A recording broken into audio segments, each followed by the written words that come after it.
Hello guys, magandang araw sa inyo lahat. Ito ulit si Mike Padua at narito ulit tayo sa pinaka-latest weather analysis na yung weekend po ng Sabado hanggang Lunes, Abril 29 hanggang Mayo 1, 2023. At ito po ang ating Tagalog version. Pinaglilikod sa inyo ng Typhoon 2000 in partnership with Aboitiz Power, Bank of the Philippine Islands, Avenue Plaza Hotel, at ang Naga College Foundation Typhoon Preparedness Center. At mukhang na yung weekend, may mga rounds of thunderstorm activity tayong nakikita sa halos sa buong bahagi po ng ating bansa. At ito po yung ating latest CAPSAT na yung araw po ito ng Sabado hanggang Lunes, 48 hours. Since pag-linggo ay papahinga po tayo. Meron po tayong pagbabalik ng hanging silanganin na nag-generate po rin ng mga localized thunderstorms sa Bicol Region, Eastern Visayas at Northeastern Mindanao. At sa mga oras ito, itong trough na ito ay umaabot na rin sa ibang bahagi po ng Mindanao. Nagkakaroon po dyan ng mga localized thunderstorms at medyo malalakas po itong mga thunderstorms. May mga kidlat at mga posibleng pagbabaha at landslide sa mga nasa ibabaw po nitong mga malalakas na severe thunderstorms. At ang ibang bagay ng ating bansa, magiging okay ang panahon. Subalit, medyo napakainit. Umabot po ang heat index natin ng 40 hanggang 50 ang antas ng sentigrado.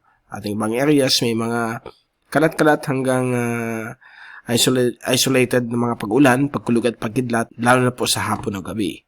Sa labas ng ating bansa, wala po tayong nakikitang sama ng panahon. May dalawang surface trough lamang po. But as usual, mabantayin po natin yan in the next couple of days for any development into a low pressure system. Ito mong kaulapan sa may baba itong easterlies, ito po ay yung dating remnants ni Tropical Depression Sanvu.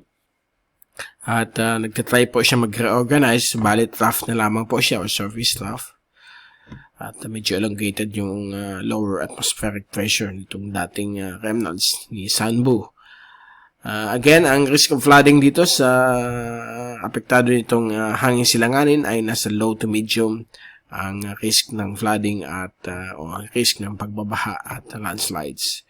Ito po yung fast animation. So, nakita po natin dito yung mga pagde-develop ng mga localized thunderstorms sa Mindanao at ibang bahagi po ng Silangang Kabisayan at Kabikulan.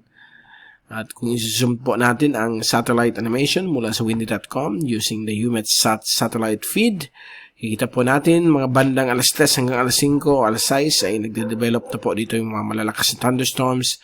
Sa halos almost 90% of Mindanao ay medyo apektado po nito mga localized thunderstorms. So, cluster po ito ng mga thunderstorms. Dito naman po sa may silangan bahagi, ito po ay mga thunderstorms din sa Bicol. Medyo mas isolated to scattered po sa Kabikulan. Dito rin sa Visayas, dulot po ay ng hanging silanganin. Dito po sa Cagayan Valley at Ilocos Region ay may nagpo-form po mga localized thunderstorms. Ano po, dito rin po sa may Cordillera Administrative Region, mga malalakas po ang thunderstorms at sa silangan bagay po ng Benguet Mountains. So, mga usual afternoon or evening thunderstorms po ito habang papasok na po tayo sa Agua de Mayo o month of May na kung saan nagsisimula na po ito mga localized thunderstorms.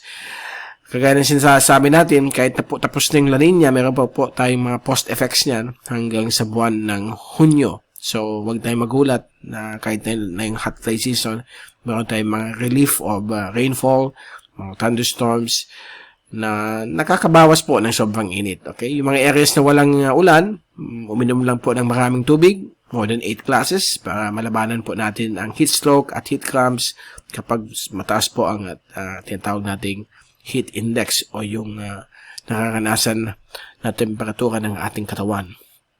Okay? So, napaka-alinsangan po yan. And ito po yung wind at pressure forecast mula sa European model, courtesy of windy.com. So, bukas po ng hapon, linggo. Ito po natin ditong yung surface trough na mukhang nag-reorganize ang kanyang pag-ikot at posibleng maging isang shallow LPA. Ganun pa man, ang hangin silanganin ay patuloy makakaranas po ang Kabikulan at Eastern Visayas ng konting hangin mula sa silangan. May mga possible isolated rain showers and thunderstorms. Mindanao sa hapon, ganun pa rin. May mga inaasahan po mga possible thunderstorms. So, maya sa rain forecast, makikita po natin yan sa inyo.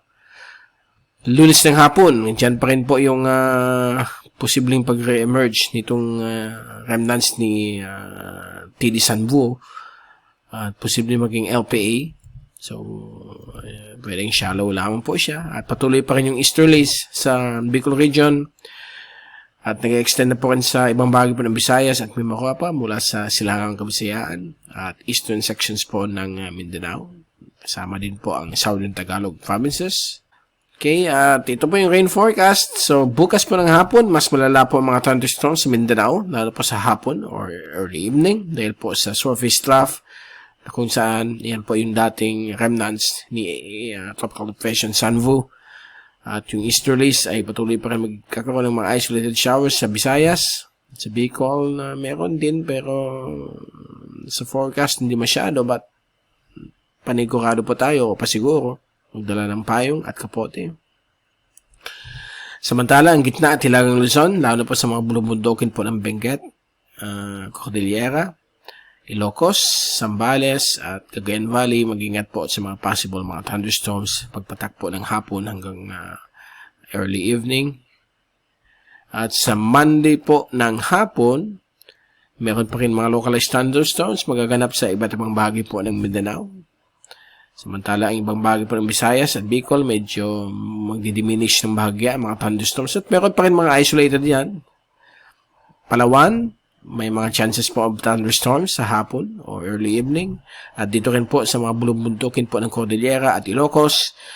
Hanggang dito po sa may area po ng Zambales Mountain Range ay may mga inaasahan po tayong mga localized thunderstorms sa hapon o gabi. So, yan na muna po ang pinaka-latest natin ngayong weekend.